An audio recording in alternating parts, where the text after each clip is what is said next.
We can get going. Okay. Hey, welcome everyone. I'm not sure which week this is, but we're going over chapters 9 and 10, which is the law of magnetism and the law of connection. Two awesome topics. So you might want to grab a piece of paper and a pen also if you don't have that close by, because we're going to do an exercise tonight that I think will be really valuable. Okay, so let's kick off with a little bit of chatter about the law of magnetism. Who you are is who you attract. And this is interesting because that's kind of uncomfortable, because how many of us feel like, whoa, well, who would I attract?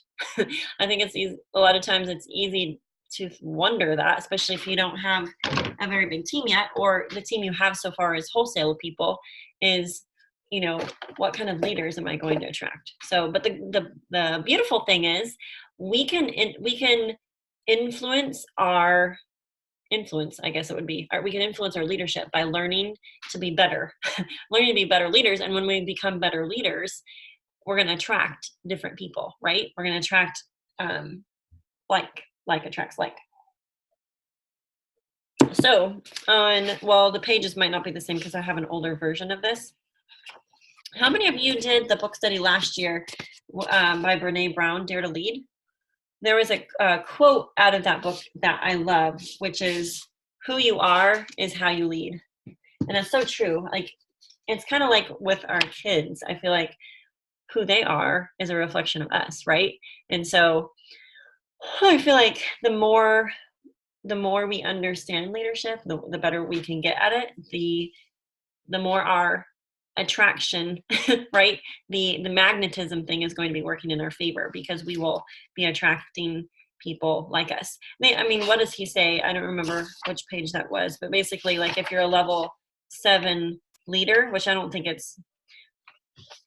that we necessarily need to be like classifying ourselves in our leadership levels. The point is, if you're a level 7 leader, you're probably not going to be attracting level 10 leaders. Like, you typically will attract people with,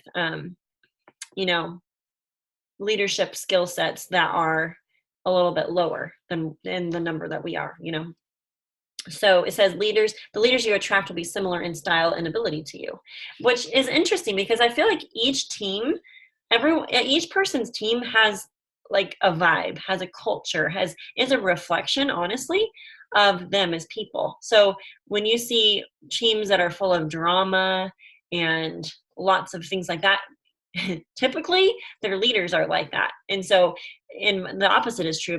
If you're part of a team which there's not a lot of drama, people generally like work really well together, things like that, like that's a reflection of the style of leadership that you're under, and it goes for really in anything, not just in a business setting, but I think it works in church ministry. That would be applicable to families as well. So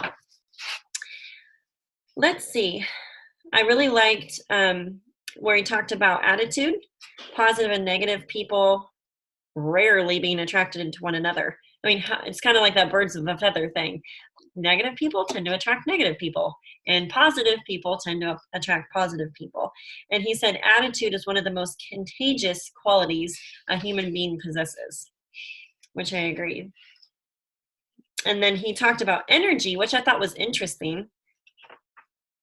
People, vibrate at a certain energy frequency, or I guess that's how you would say that.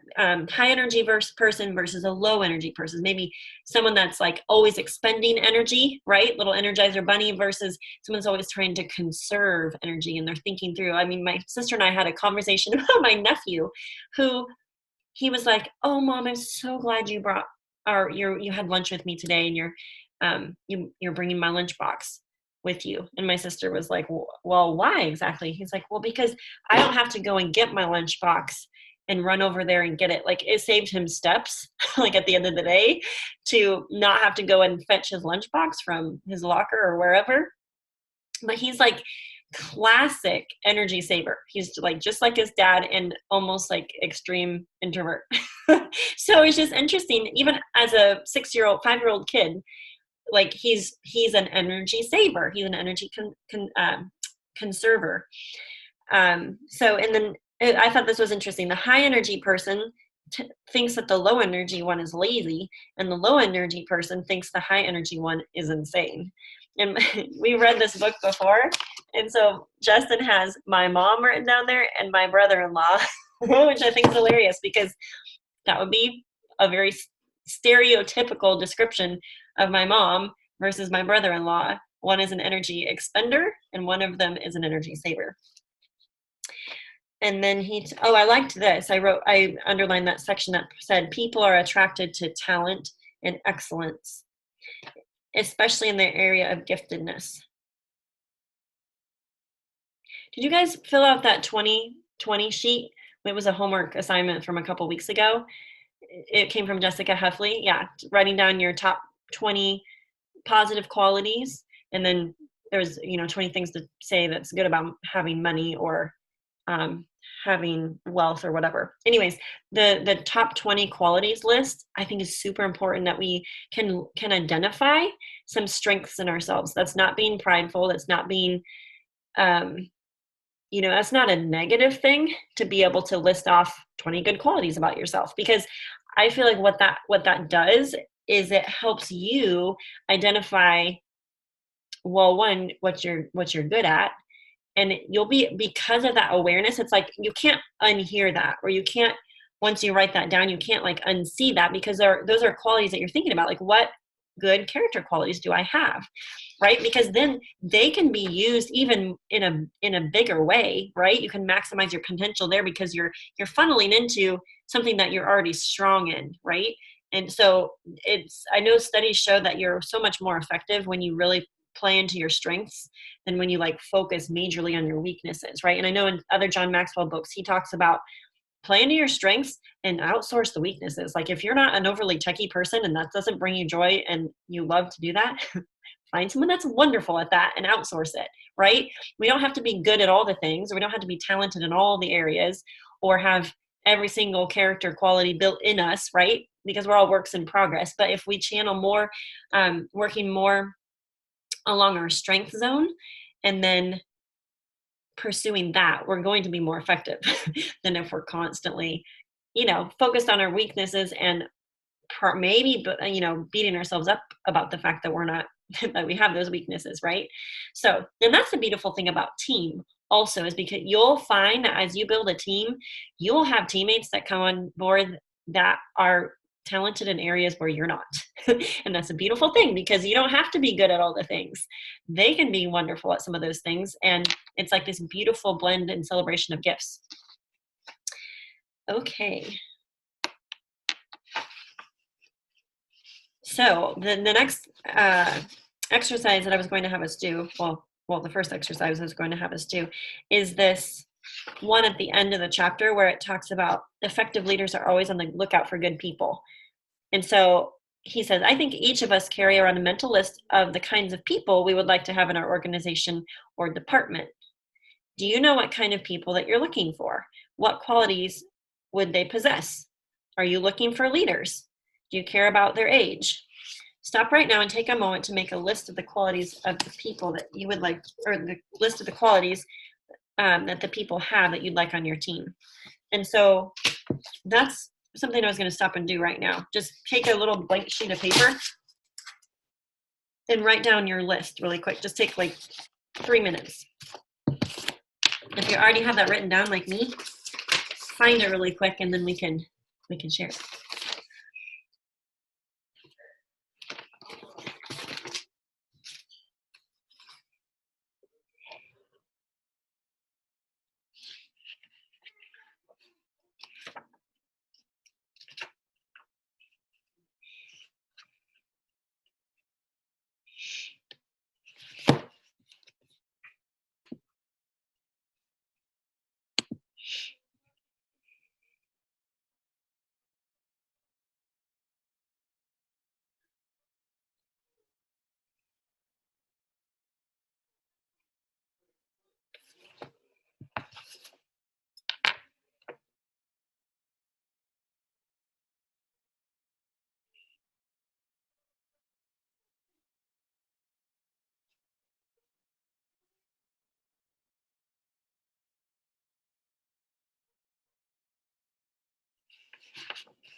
Okay, who's willing to unmute and share your list? Even if you got 5 things, that's fine.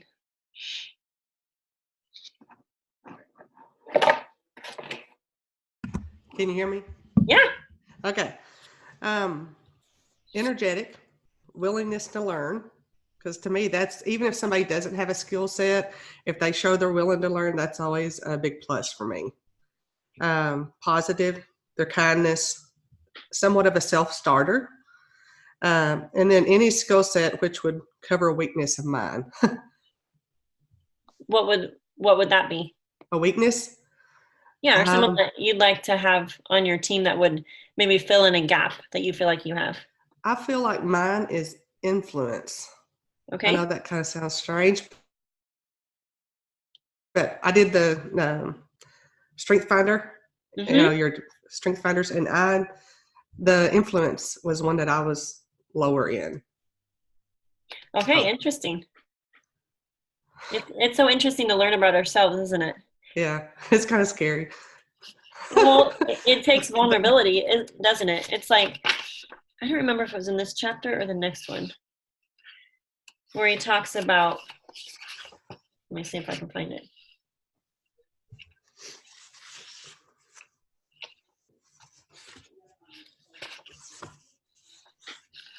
Knowing yourself. Yeah, he talks about it in the next chapter about connecting with yourself, which I don't think is like a narcissistic or, this overly emphasized vein that's kind of running through our culture, which is like self.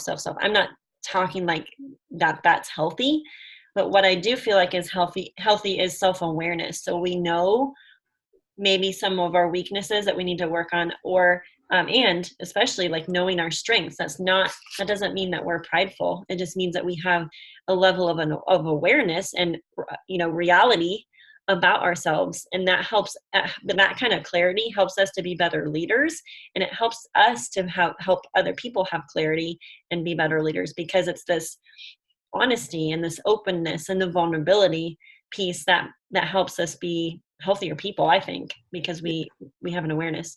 Yeah, and it's not that I didn't have any. I think my number 6 was one in the influence, but that was the only one I had in influence. So awesome. Thank you for sharing. Who else has a dream teamer list, or people that you want to have on your team with certain character qualities? I added self-starter to mine, Jill, after you talked about that. That's good. That's a good skill set. That's a good character quality to have.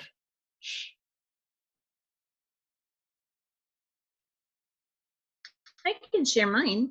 Perfect. Not sure how long to be on here. So we're in the bedtime process, so it's a little crazy in the background. But I had someone who is consistent, someone who's committed, someone who is generous, encouraging, self-sufficient. That would kind of go along with the self-starter in my mind. Problem solvers, positive, diligent, ready to work for the long haul, and caring. Love those. I didn't think about putting generous on the list. I think that goes along with abundance. That's a beautiful character quality. And then I like committed. Committed has been a word. What call was I on? Where I was talking about commitment. What was that definition? Like kind of like being all in, being single focused, devoted, and wholehearted. Good. All right. Does someone else want to unmute and share? Or you can put it in the chat thread too. Esther, you can share? Yeah, sure. Awesome. I have determined, passionate, compassionate, authentic, and honest is what I had. Love that.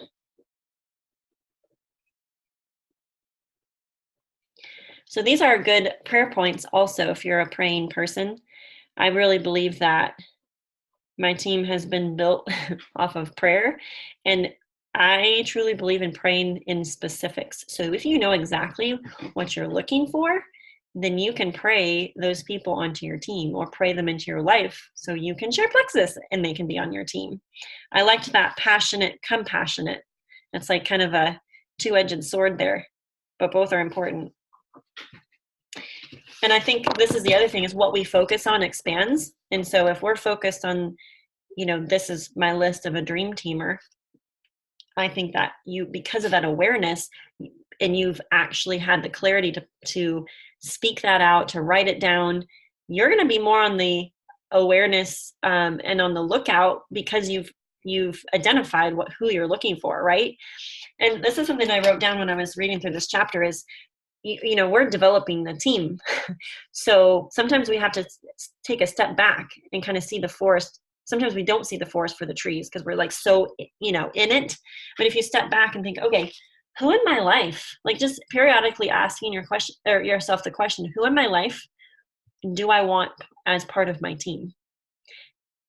And like, you're building an organization. So when you think of it that way, like, I feel like when I started, it was just so much of a, I want to see how many people as fast as possible I can help be on my team and help them get healthy and like all these things. But I feel like sometimes I should have taken a step back and been like, okay, I'm developing a team. Who do I want in my team? What people? And it is that realm of uncertainty, because you don't know if they're looking for an opportunity or if they're looking for something like this. But there's no shame and no harm in being completely open and vulnerable and saying, hey, I was thinking through the people in my life that possess certain character qualities and people that I would want on my Plexus team. And you came to mind because of this and this and this and this.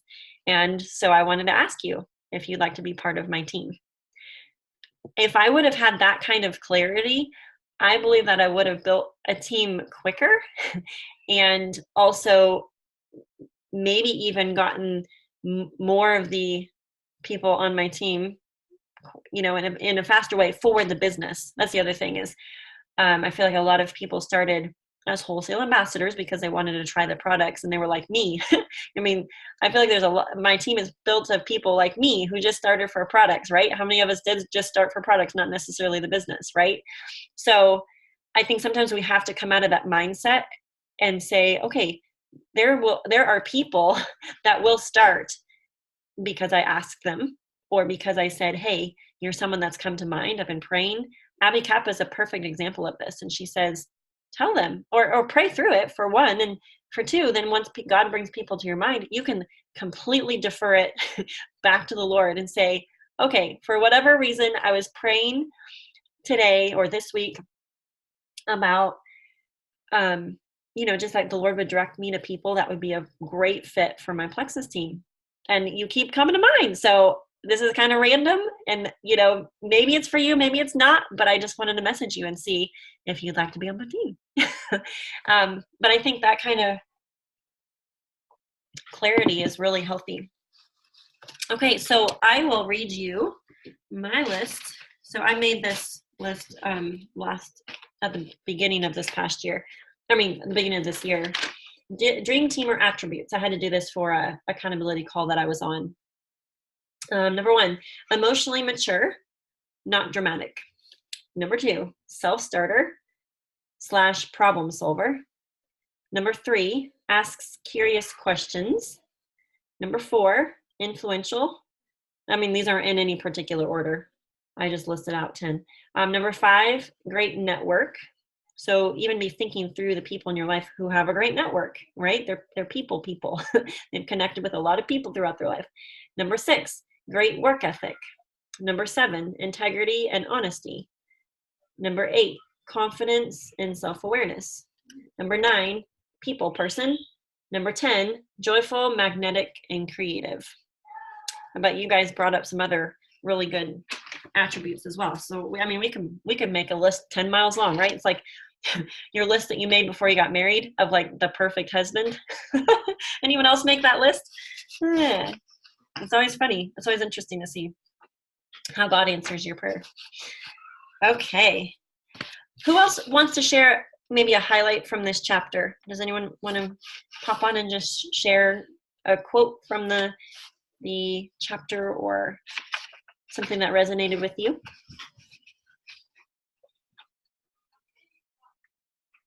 You can pop it in the chat thread, or you can unmute, either way.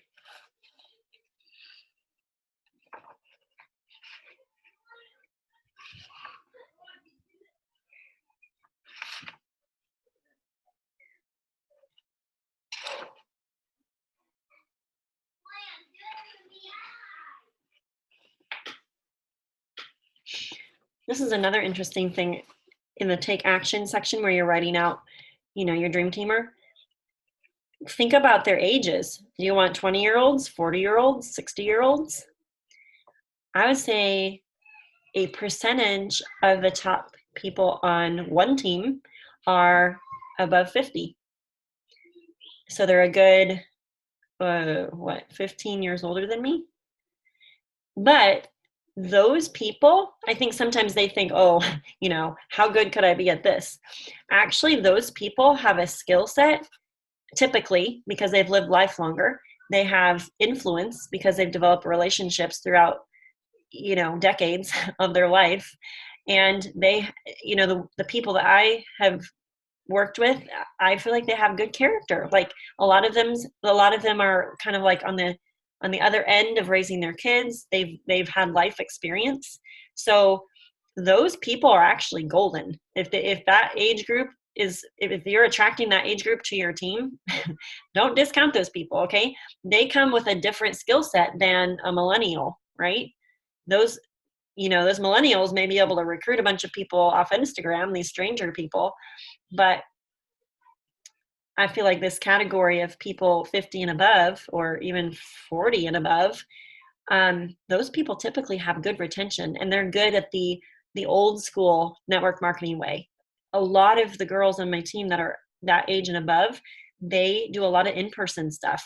They meet at the coffee shop. They do in-person events. They do networking the old-fashioned way, right? Your millennials are going to be the Instagram influencers that bring in droves off of social media. So it's just interesting. It's a beautiful mess, right? Lots of different skill sets and gifts there. I wrote in the notes, your weaknesses staffed, in line of, listing out your qualities of a dream teamer. You don't have to be great at all those things because you can staff your weaknesses, right? That's an encouraging thing. All right. Feel free to interrupt me, guys, if you're thinking of something that's on your brain for this particular chapter.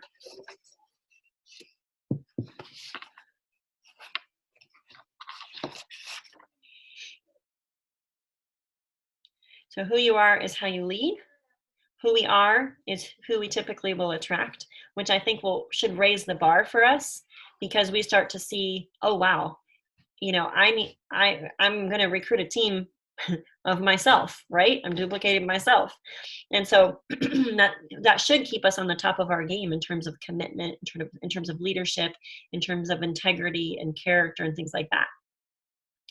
The other thing that I wrote down is what John Maxwell was saying with his exercise of listing out our dream teamer qualities is he's saying, now let's flip it around. These things, really, believe it or not, who you attract is not determined by what you want. It's actually determined by who you are. And he said to go back to the list you just made, and for each characteristic you identified, decide whether you possess that quality. For example, if you wrote that you would like, quote, great leaders, and you're an excellent leader, then that's a match. Put a check by it. But if your leadership is no better than average, put an extra and write only average leader next to it. If you wrote that you want people who are entrepreneurial and you possess that quality, put a check, right? And so you can kind of review the whole list. And so I think that it's okay to be in process also. We don't have to be at the pinnacle of every character quality that we wrote down. But one thing I wrote down when I was reading this is we have to learn to lead ourselves first. If we expect to lead a team, we first have to be able to lead ourselves. Are we showing up every day in our business? Are we posting consistently on social media? Are we practicing what we preach? Are we products of the products? Are we moving every day so that we are representing our brand well in terms of health and wellness and happiness, right?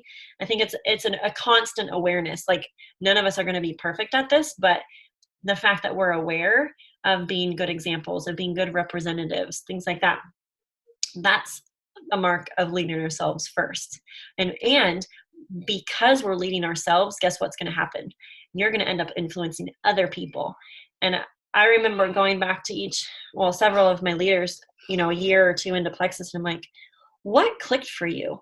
Because I never asked you to work the business with me. And they're like, well, we just saw what you were doing and we did that.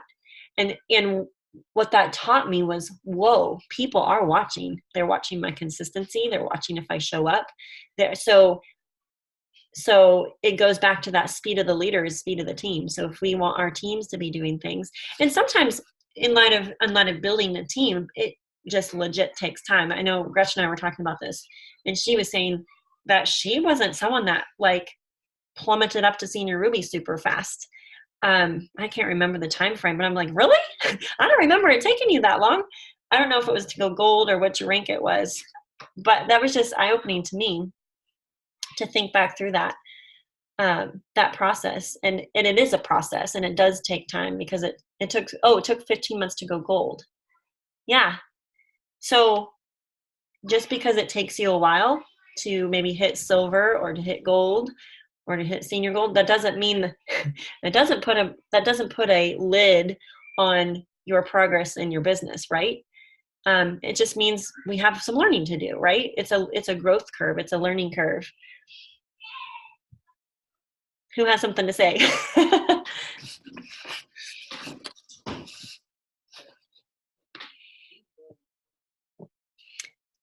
Last week I went to that health and happiness tour in St. Louis, and I was just chatting in the back. It was kind of one of those mill around. I don't know if you guys have been to one of those events. It's not like where you sit in rows and you get talked at for an hour and a half. It was little booths, and you just chitty chat, and then there's people on stage every 15 minutes that get up and share a testimony, and then you do a drawing. Well, my name got called for winning a bag of Active, which was super fun, and I was chatting with Jocelyn, I think, and they called my name, and she's like, oh, they called your name. I'm like, oh, my name? Okay, what am I supposed to do? So I go up, and they're like, oh, Megan's here. And it was this crazy moment of where they're like, oh, she has like 12 kids, and she's a diamond. Here, you want to say something? And I was like, okay, well, I have 6 kids, not 12. And like, I wasn't planning to say anything, but, and this does tie into what I'm thinking here. In light of, if you feel like your growth is slower, or your team is not, plummeting to emerald in a year or whatever, that doesn't mean that you cannot be successful. And the thing that I told them, I don't know why, like just in a split second, it came to me to share my experience of my very first Plexus event, which was 2015 at Leaders Retreat. And we were looking around, and we were like, whoa, these are all normal people. So if these people can do it, why can't we do it? And so I just encouraged them. I said, this is what we were encouraged with. We went around chatting with different jewels in Plexus, or people that we, could see from their name tag. They were farther along in the journey than us. We're like, okay, what's your top tip? And the top tip was, don't quit. And so, and that really speaks, develop silvers. That really speaks to me, because as long as we don't quit, that means we're going to still be learning. And when you're still learning, that means you're growing, right? And so that was like a really crazy moment. I felt caught off guard to like be handed a microphone and not really think about what I was going to say. But that's what came out. It's like, don't quit, because all of us are in process. All of us are in learning. All of us are learning, and there's no like special rewards for hitting a certain rank by a certain time frame. But so anyways, I'm kind of getting off track here, but I know, Gretchen, you had unmuted, so why don't you, did you have something to pipe in? Oh, I was just going to say, I so appreciate how John Maxwell challenges us and pushes us, taking that list and flipping it and say, okay, am I being these things that I want? But at the same time, I think he does a really good job of putting out the hope that it's not based on perfection. It's based on growth. And, isn't that one of the hopeful things in life, especially as personally as a Christian, is the fact that we can change, and we can grow, and we are works in progress, and we are, we are these things in Christ. We have Christ's righteousness, but at the same time, we're growing into who we already are. So it's just it's a good balance. It's a challenge, but it's also an encouragement. And Yes. it's not about achieved perfection, but it is about growing and striving and learning. That's all. Yeah, no, it's so good. Who else has something to pipe in?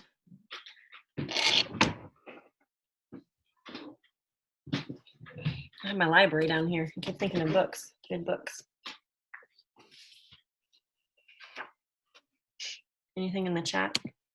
All right, I'll be crazy here. I'm not even on the leaders team yet, and I've got kids eating at the table, so excuse me if I have to bounce out. But how do you get the people that you see as these big influencers that you see would be huge benefits to your team, but maybe they're not interested in Plexus, or they just see it as, oh, one of those pyramid schemes, those things that are just, they're a fad. But we know that Plexus isn't that. So how do we use our lack of influence, I guess, to influence these people to see that it's more than that? That's a great question. That's it. That's my question. No, that's a good one. Gretchen, Melody, any of you want to take a stab at that?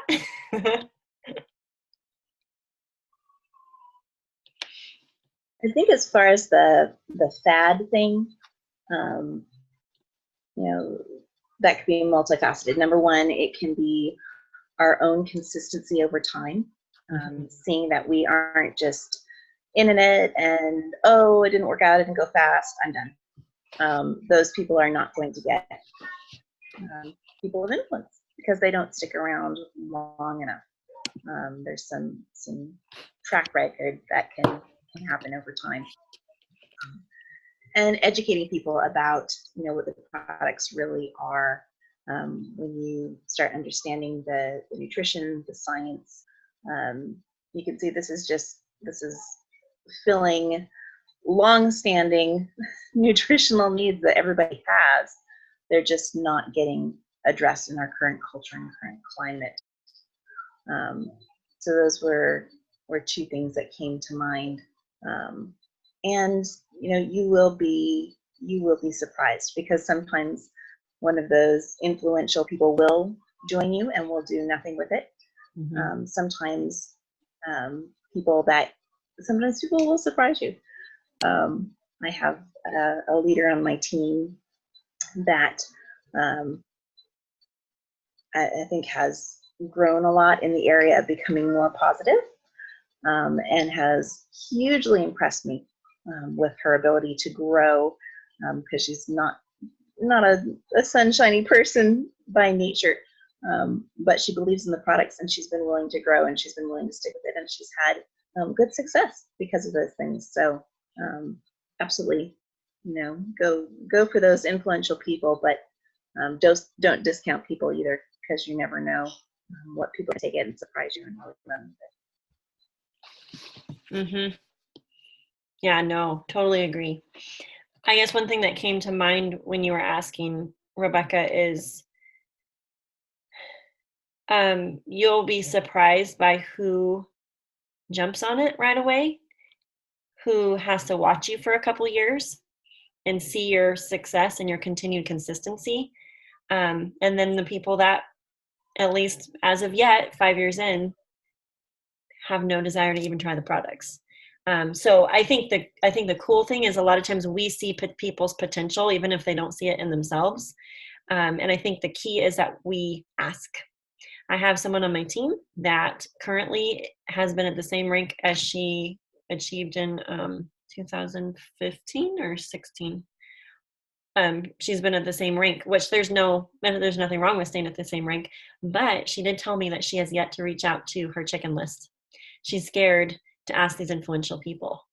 I'm like, oh my word. Like, you have to, if you want to progress, you have to do the scary thing. And sometimes that means making that list of like, who would be great on my team?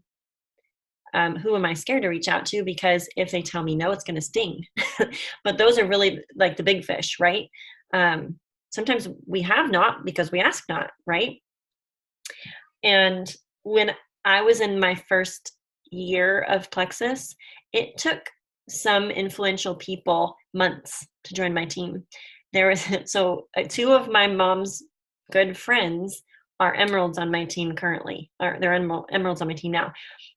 My friend Lisa, who I didn't really know that well at the time, like she knew my mom better, but it took her like months to try Plexus. I mean, she wasn't signing her life away. She was just going to try the products, right?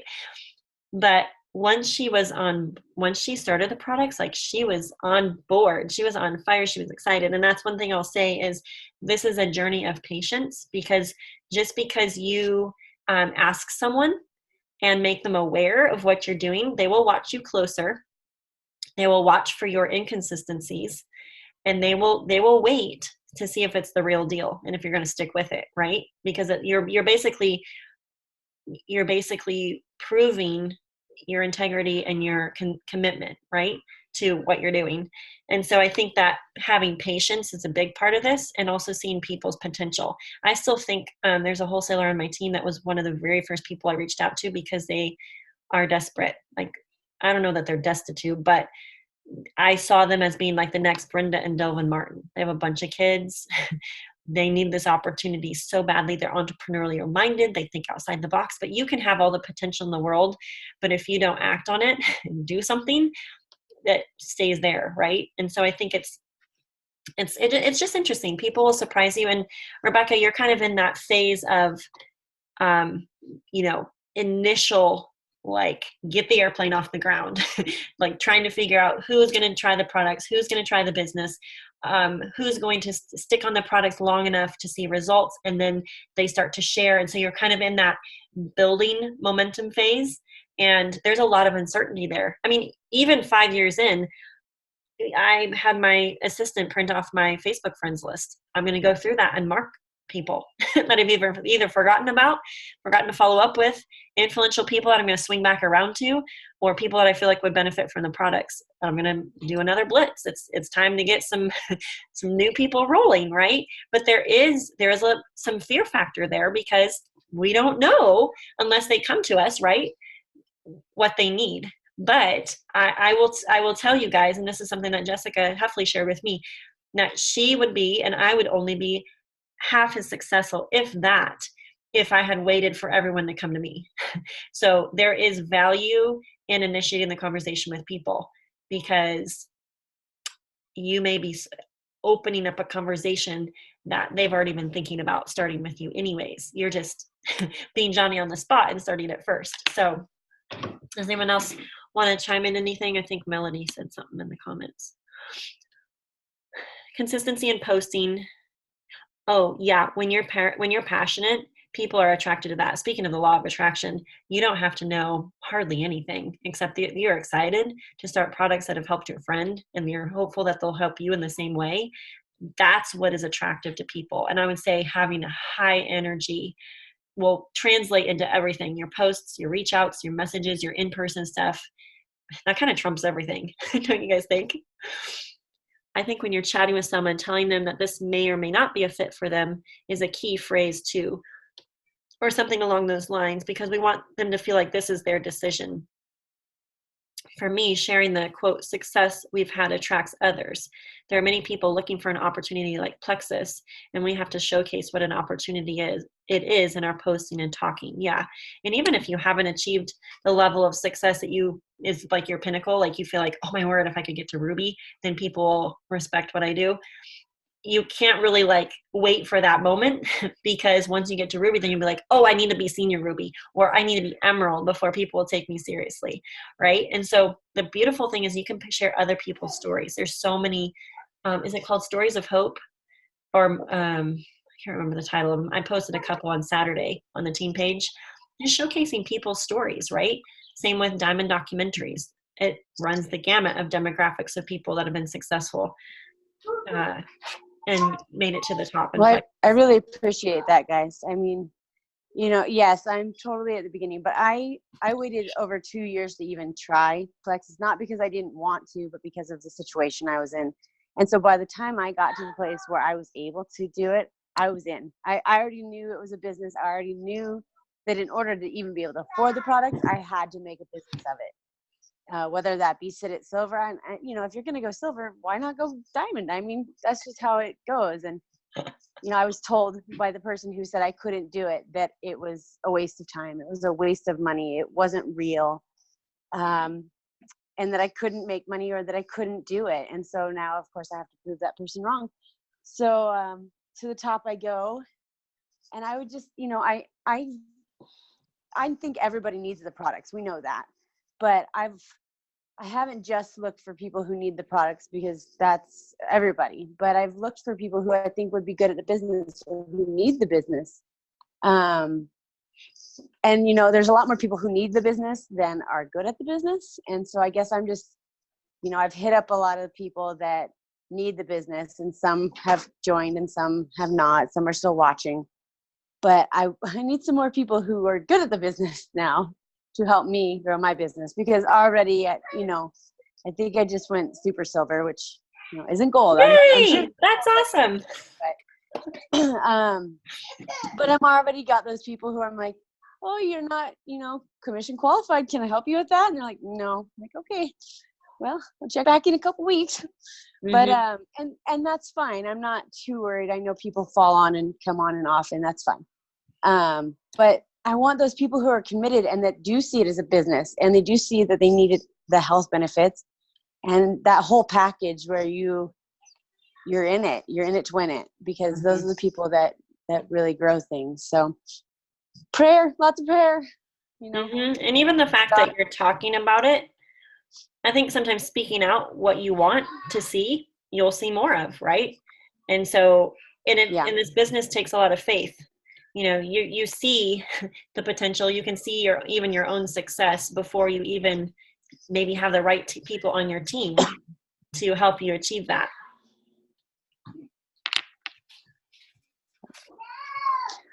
Well, thank you guys. I appreciate that. Let me mute myself and go talk to the gremlins upstairs. Totally fine. We're going to switch to the next chapter, which is the law of connection.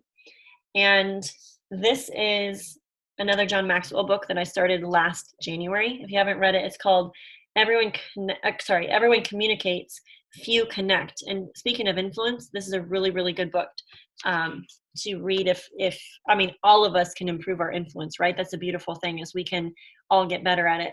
This is another read that I feel like is an annual read. It's worth popping in on Audible, or just reading it to your kids even, or having them read it, your high schoolers read it, because this is kind of the crux of everything in life. This is essentially Bible stuff put in showcased in a personal growth book, because it's the golden rule: do unto others, right? It's the one another's, it's the Beatitudes. And so how to win friends and influence people, it's the stuff our mamas taught us, or should have taught us, right? But it's foundational, great stuff. It's by Dale Carnegie. And I tell the boys, like, hey, whatever business you go into, if you have your own, drywall business, or you have a plumbing business, if you have people skills, you're ahead of 99.9% of the game. And if you call people back, you're going to get all the business, right? So this is such a good tool. But John Maxwell talks about the law of connection, that you can't move people to action unless you first move them with emotion. And that's exactly what Jen Leith talked about on that call yesterday that I posted on the team page about how to do your 3-day challenge better. She talked about connecting with them. And I love that little bandy thing that was on the outside of the 3-day challenge kit. Did you guys see that? Ooh, stuff's falling everywhere. So like they got the 3 little trifold package thing. And then it's encased in this little envelope, or not envelope, but little band that talks, it just like gives, boosts to people.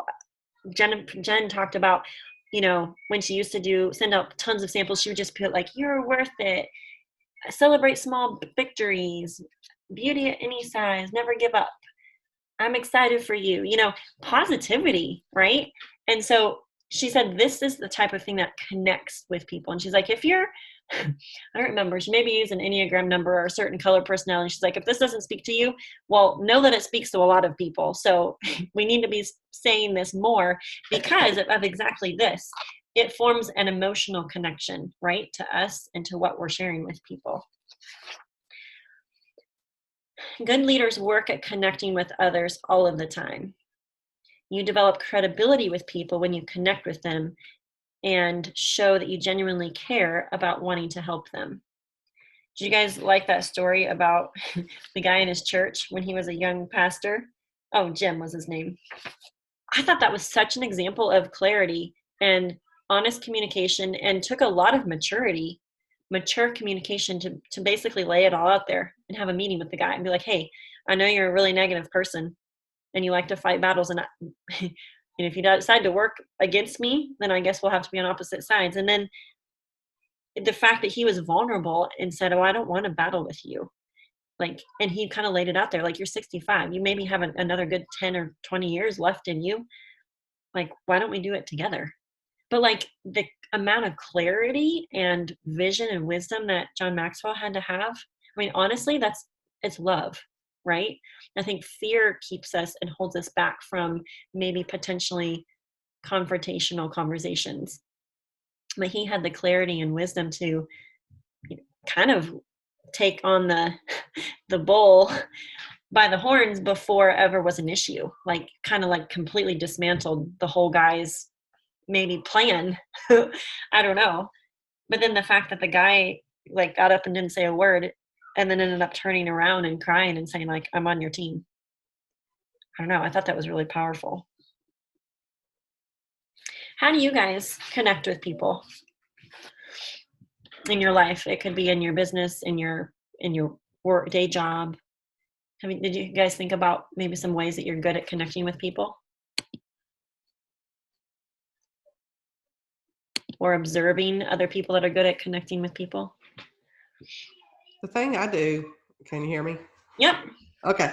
The thing that I do, I try to go around and just on the people on my floor and just ask them how their weekend went. We've got several people with boyfriends and spouses that are sick, just checking in every so often to let them know, that I was thinking about them and things like that. That's what I try to do, at least weekly to the people on my floor anyway. Some of them I may stay longer and talk to, but that's the gist of what I try to do to reach out and touch people. Because I'm kind of I'm not in the community that I live in, so I'm working in a different community, so I really don't know that many people, and I don't know their families, so I don't have that connection with them. So I'm just trying to build that relationship with everybody that I work with. That's good. That's so good. Yes, a couple of people are saying in the chat, asking questions and then listening. And he did talk about that. Whoops, what page was that on? He talked about being a listener.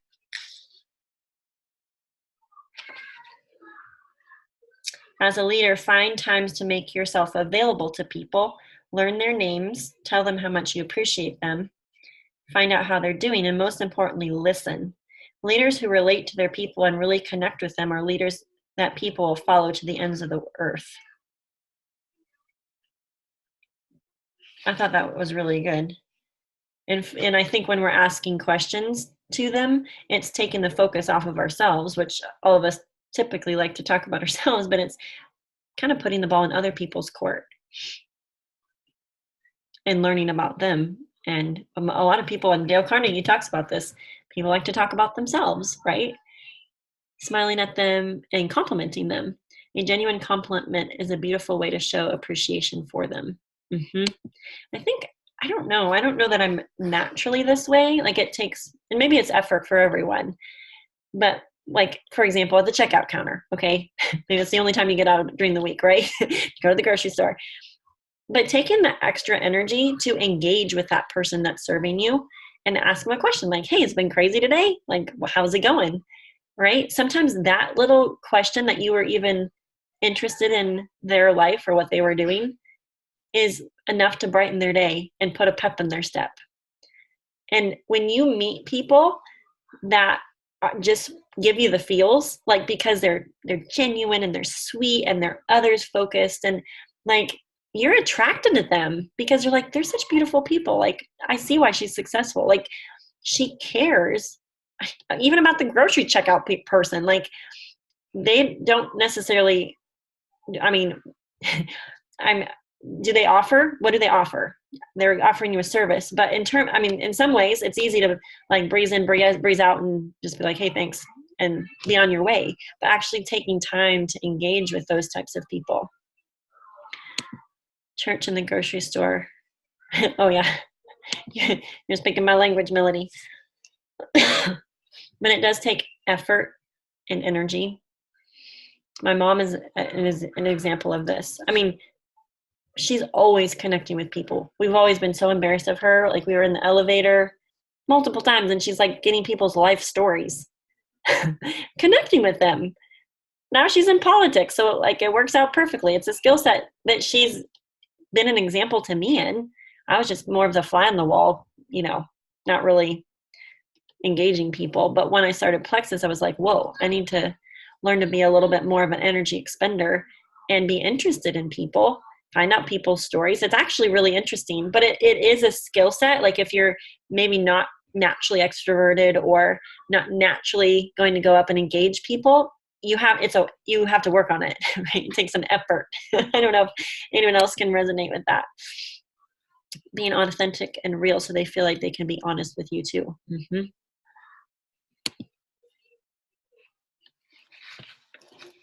How else do you guys connect with people? Today at the grocery store, Kenna was so, I kind of embarrassed her actually, because I was with her future mother-in-law and her sister and me and Kenna, and I was just talking to everybody in the grocery store. And so yeah, she gets embarrassed when I just talk to strangers or whatever and ask them how their day is or whatever the case may be, and so yeah, it's kind of funny. You feel like it comes with age, that you're just more comfortable in who you are to like connect with people? I've always been a people person. My granddad was a people person. He didn't know a stranger. And I think I learned that from my grandfather. Granddad. That's a good skill set. Yeah. But Kenna, yeah, she's like, Mom, come on now. That's funny. It's okay. In church yesterday, we had our community Thanksgiving dinner. And so I was going around hugging and welcoming the public into our church because we had open Thanksgiving dinner yesterday. And so it was a great opportunity to go, to connect. Mm-hmm. So. Yeah. And I always feel like it's more beneficial to connect first before ever chatting about Plexus with people. Yes. Even if you don't have a conversation about Plexus, and sometimes the connection maybe doesn't ever lead to Plexus, who knows? Right. But just for the sake of connecting and getting, like, I felt like I had to kind of get outside of myself, outside of my bubble in my brain or whatever. And so I would force myself to connect with people, ask questions, engage them. Sometimes even like, just cold bringing Plexus up. I mean, maybe I would be sending samples out to people chatting with the post office lady and just like, hey, so have you ever heard of Plexus? I'm sending out samples. You want to try one? Something where I had to force myself. I know some people on the team, like, they're just so super excited. Like, they don't even think twice about it. But I've felt that I've had to really work on that skill set because it didn't necessarily come naturally to me.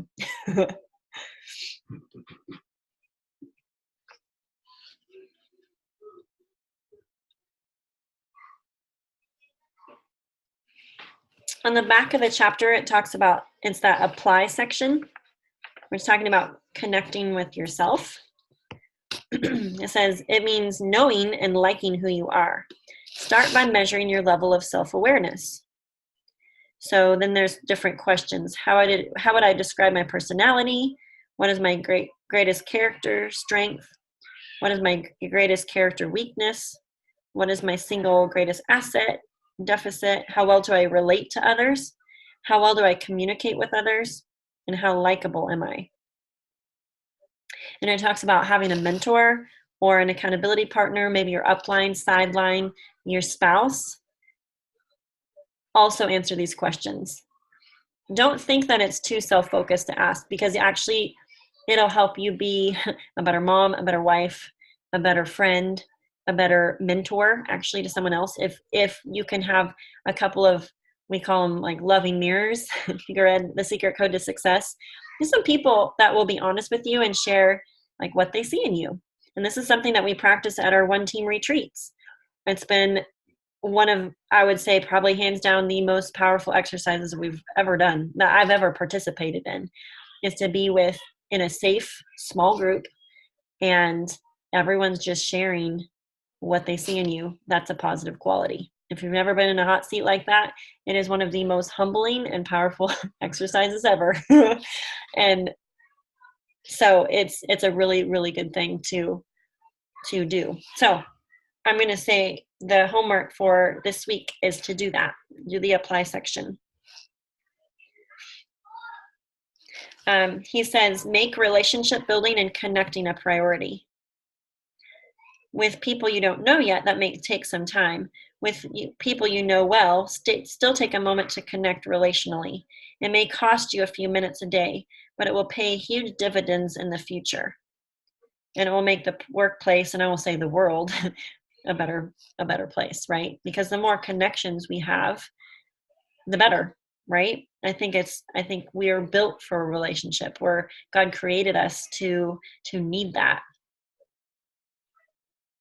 And it's not all about money, but there is the standpoint that your network is your net worth. And so as network marketers, it is advantageous of us to be continually connecting with people, continuing to build relationships, continuing to meet new people, which is why it's important to get out of the house. Like maybe even more than just the grocery store and church. Just, maybe go take a class, go to the planetarium, go join a mom's group, go to maybe a different co-op of some sort. I don't know. But just to meet people. That's why vacation is good. I would say we've built new Plexus teams because we've met people and we've been on vacation. So it's just interesting, right? And I would say networking in general is a multifaceted benefit. It's not just all for personal gain and so you can increase your paycheck. That's a lovely benefit, but if that's your only motive, like you probably won't be so successful as that. But if your motive is to serve and love people, and if you have a product that could benefit them or a business opportunity that would be a blessing to them, like there's no shame in that game, right? But even the fact, and this is something, if you haven't read the Get Over Yourself book by Romy Neustadt, I read it twice after I already had gone diamond, and I should have had it when I was silver. But it's like one of those reread, just network marketing skill set books, but it's written by a girl, and she's funny, and she's just kind of cut it to the chase. But one thing that she talks about is networking has multifaceted benefits, because maybe you're talking to someone who doesn't necessarily need your product, but you can connect them with someone who, it's just like this interconnectedness, right? If you're well connected, then you can like add value in so many ways, because like, oh my word, you need a midwife? Oh my word, I know this girl in your area. She's a doula, she's a midwife, like I'll totally connect you, right? Or, oh, you need a painter for your house? My friend is a painter. I'll give you his name, right? So there's benefits to being a connector, being a networker, I see this because my mom and dad are in the political realm, and it helps to know people, to know the right people. And so anyways, off on that tangent, but do the apply homework, because it's just helping yourself gain more self-awareness, and that's a beneficial thing. Okay, who wants to share some closing remarks?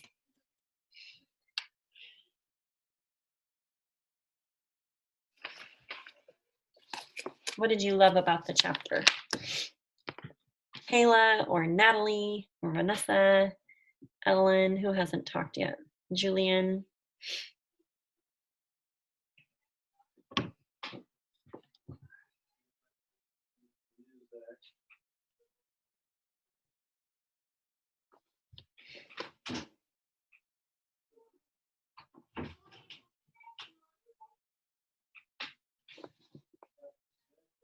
I really liked this chapter the discussion tonight, because I've been clarifying what my goals are, including Plexus, but also like, what am I using Plexus for? What is besides what is Plexus a vehicle for? Does it make sense? Like, Mm-hmm.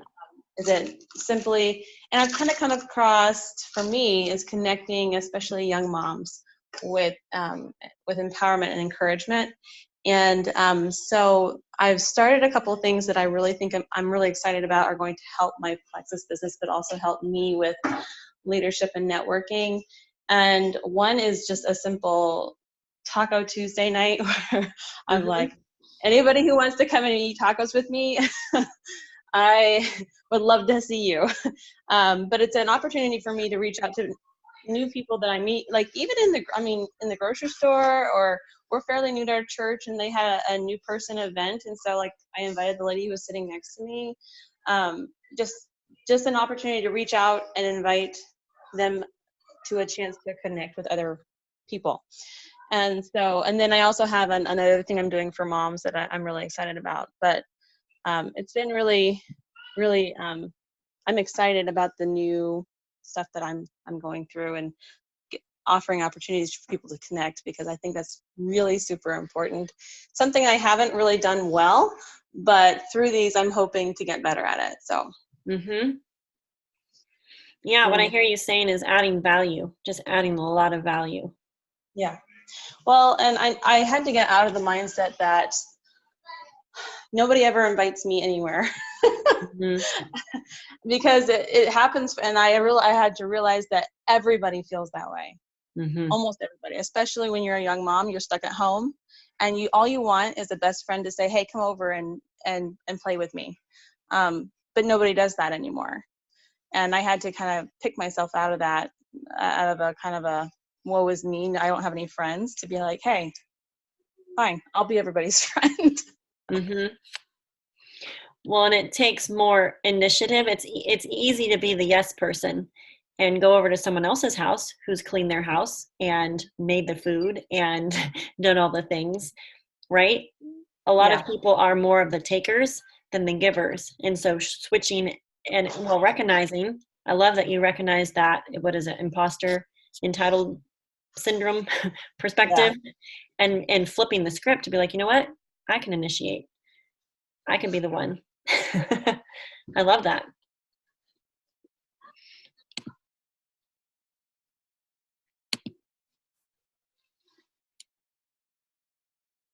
And more people are willing to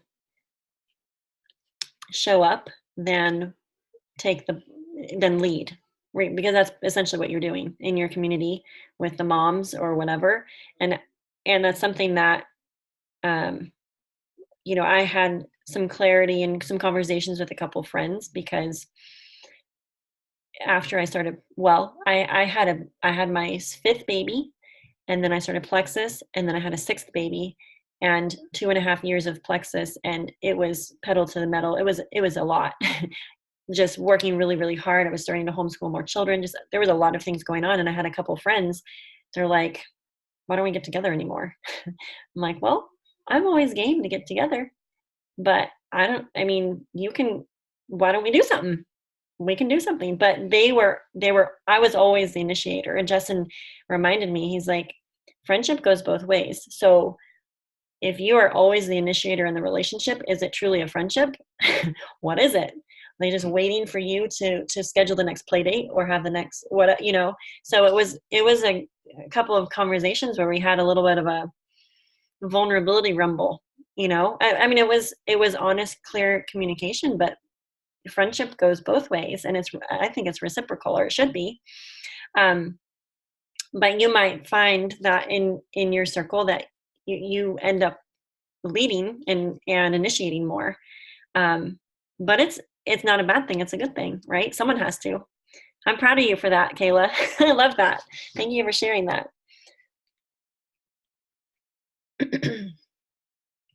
Who else has something? Oh, it's 9:05. We had a good call. Anyone else want to pop on and share something?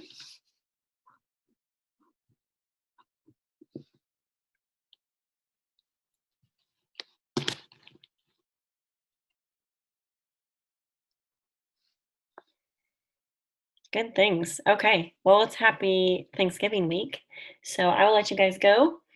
I'm excited. We're in the midst of our 3-day challenge. So make sure you all go comment. I'm encouraging everyone to at least pop on once a day.